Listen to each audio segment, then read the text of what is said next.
আসসালামু আলাইকুম। বাংলাদেশ বেতার রংপুর স্থানীয় খবরে আমন্ত্রণ জানাচ্ছি ফারসানা আক্তার মিথিলা। বাংলাদেশ জাতীয়তাবাদী দল বিএনপির উদ্যোগে রাষ্ট্র কাঠামো মেরামতের ৩১ দফা ও জনসম্পৃক্তি বিষয়ে দিনব্যাপী কর্মশালা গতকাল লালমনিরহাট, গাইবান্ধা ও কুড়িগ্রামে পৃথকভাবে অনুষ্ঠিত হয়েছে। এতে বিএনপির ভারপ্রাপ্ত চেয়ারম্যান তারেক রহমান প্রধান অতিথি হিসেবে ভার্চুয়ালি বক্তব্য রাখেন। তিনি বলেন, রাষ্ট্র কাঠামো মেরামতের লক্ষ্যে দেশের মানুষের স্বার্থে ৩১ দফা বাস্তবায়ন অত্যন্ত জরুরি। তিনি আরও বলেন, তিস্তা নিয়ে বহু রাজনীতি হয়েছে, তবে বিএনপির রাজনীতি হচ্ছে এমন কিছু করা যাতে দেশের মানুষের কষ্ট লাঘব হয়। এই অঞ্চলের মানুষ কষ্ট থেকে মুক্তি পাবে যদি তিস্তা নদীকে সঠিকভাবে ব্যবহার ও রক্ষণাবেক্ষণ করা যায়। লালমনিরহাটে রংপুর বিভাগীয় বিএনপির সাংগঠনিক সম্পাদক আসাদুল হাবিব দুলুর সভাপতিত্বে অন্যান্যের মধ্যে বক্তব্য রাখেন বিএনপির যুগ্ম মহাসচিব শহীদ উদ্দিন চৌধুরী অ্যানি। এদিকে গাইবান্ধায় জেলা সভাপতি ডাক্তার মইনুল হাসান সাদিকের সভাপতিত্বে অন্যান্যের মধ্যে বক্তব্য রাখেন বিএনপির কেন্দ্রীয় প্রচার সম্পাদক সুলতান সালাউদ্দিন টুকু। লালমনিরহাট, গাইবান্ধা ও কুড়িগ্রাম জেলা বিএনপি সহ অঙ্গ সংগঠনের সভাপতি, সম্পাদক ও নেতাকর্মীরা কর্মশালায় অংশগ্রহণ করেন। বাংলাদেশ জামায়াতে ইসলামের কেন্দ্রীয় মজলিসে শুরার অন্যতম সদস্য ও জয়পুরহাট জেলা জামায়াতে ইসলামীর আমির ডাক্তার ফজলুর রহমান সাইদ বলেছেন, দেশের উন্নয়নের পথে প্রধান বাধা হচ্ছে দুর্নীতি ও চাঁদাবাজি। এই ব্যাধিকে নির্মূল করতে সবাইকে ঐক্যবদ্ধভাবে কাজ করতে হবে। আমরা একটি দুর্নীতি ও চাঁদাবাজ মুক্ত বাংলাদেশ গড়তে চাই। তিনি গতকাল জেলার পাঁচবিবি উপজেলা শহরে জামায়াতে ইসলামীর দাওয়াতি পক্ষ উপলক্ষে শুরু হওয়া গণসংযোগ কার্যক্রম পরিচালনাকালে প্রধান অতিথির বক্তব্যে এসব কথা বলেন। বিশেষ অতিথির বক্তব্য রাখেন পাঁচবিবি উপজেলা পরিষদের সাবেক চেয়ারম্যান অধ্যাপক মোস্তাফিজুর রহমান, উপজেলা জামায়াতের আমির ডাক্তার সুজাউল করিম ও নায়েবে আমির শফিকুল ইসলাম মাস্টার। গণসংযোগকালে সাধারণ মানুষের মাঝে ইসলামী বই, লিফলেট এবং দাওয়াতি সামগ্রী বিতরণ করা হয়। বাংলাদেশ ইসলামী ছাত্র শিবিরের কেন্দ্রীয় সভাপতি জাহিদুল ইসলাম গতকাল রংপুরে সাংবাদিকদের সাথে এক মতবিনিময় সভায় মিলিত হন।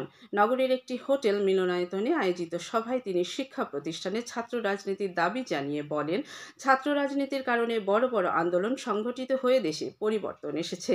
বিগত দিনে ছাত্র রাজনীতির নামে যে ভীতি তৈরি হয়েছিল তা কাটাতে শিক্ষার্থীদের মনস্তাত্ত্বিক অবস্থা ও সময় বিবেচনা করে কর্মসূচি বাস্তবায়ন করছে ছাত্র শিবির। এ সময় দলের কেন্দ্রীয় কমিটির দাওয়াহ সম্পাদক মিসবাহুল করিম সহ রংপুর ও পার্শ্ববর্তী অঞ্চলের নেতৃবৃন্দ উপস্থিত ছিলেন। রংপুর বেগম রোকেয়া বিশ্ববিদ্যালয়ে কর্মরত কম্পিউটার অপারেটরদের skill development in MS office and email communication বিষয়ে 2 দিনব্যাপী প্রশিক্ষণ কর্মশালা আজ শেষ হচ্ছে। গতকাল একাডেমিক ভবন 2 এর ভার্চুয়াল ক্লাসরুমে অনুষ্ঠিত এই প্রশিক্ষণ কর্মসূচির উদ্বোধন করেন উপাচার্য প্রফেসর ডক্টর মোহাম্মদ শওকত আলী। এ সময় তিনি বলেন, কর্মকর্তা ও কর্মচারীদের অভিজ্ঞতা ও দক্ষতার মাধ্যমে সংশ্লিষ্ট অফিস উপকৃত হলে বিশ্ববিদ্যালয় সমৃদ্ধ হবে। উপাচার্য আরও বলেন, শেখার জন্য মানসিকতা পরিবর্তনের প্রয়োজন। প্রশিক্ষণে বিশ্ববিদ্যালয়ের বিভিন্ন বিভাগ ও দপ্তরের কম্পিউটার অপারেটরগণ অংশগ্রহণ করছেন। গাইবান্ধার পলাশবাড়ী উপজেলার পবনাপুর ইউনিয়ন আওয়ামী লীগ সভাপতি সিদ্দিকুর রহমান রবিকে গ্রেফতার করেছে পুলিশ। গোপন সংবাদের ভিত্তিতে গতকাল রাতে উপজেলার কিশোরগাড়ি গ্রামে নিজ বাড়ি থেকে তাকে গ্রেফতার করা হয়।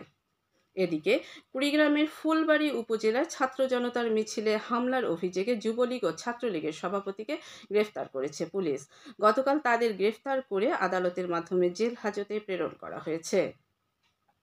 এখন শুনুন কৃষি সংবাদ। চলতি মৌসুমে রংপুরের 8 উপজেলায় মশলা জাতীয় ফসল চাষ লক্ষ্যমাত্রা ছাড়িয়ে গেছে। কৃষি সম্প্রসারণ অধিদপ্তর সূত্র জানিয়েছে, চলতি মৌসুমে জেলায় 7,127 হেক্টর জমিতে মশলা জাতীয় ফসল, মরিচ, পেঁয়াজ ও রসুন চাষের লক্ষ্যমাত্রা ধরা হয়েছিল। সেখানে লক্ষ্যমাত্রা অতিক্রম করে 7,185 হেক্টর জমিতে এসব ফসল চাষ হয়েছে। এর মধ্যে মরিচ 2,125 হেক্টরে, 3,765 হেক্টরে পেঁয়াজ এবং 1,295 হেক্টরে রসুন চাষ হয়েছে। কৃষি সম্প্রসারণ অধিদপ্তর সূত্র জানিয়েছে, চাষ সফল হলে জেলায় এবারে 67,254 মেট্রিক টন মশলা জাতীয় ফসল উৎপন্ন হবে। এর মধ্যে 4,725 মেট্রিক টন মরিচ, 52,313 মেট্রিক টন পেঁয়াজ এবং 10,216 মেট্রিক টন রসুন উৎপন্ন হবে বলে আশা করা হচ্ছে। চাষ সফল করতে কৃষি বিভাগ চাষিদের প্রয়োজনীয় কারিগরি সহায়তা ও পরামর্শ প্রদান করছে। সবশেষে আবহাওয়া। আজ সন্ধ্যে ৬টা পর্যন্ত পূর্বাভাসে বলা হয়েছে দেশের অভ্যন্তরীণ নদীবন্দরগুলোর জন্য কোনো সতর্কবাণী নেই এবং কোনো সংকেতও দেখাতে হবে না। খবর শেষ হলো। আমাদের পরবর্তী স্থানীয় খবর প্রচারিত হবে বেলা ২টা বেজে ৫ মিনিটে।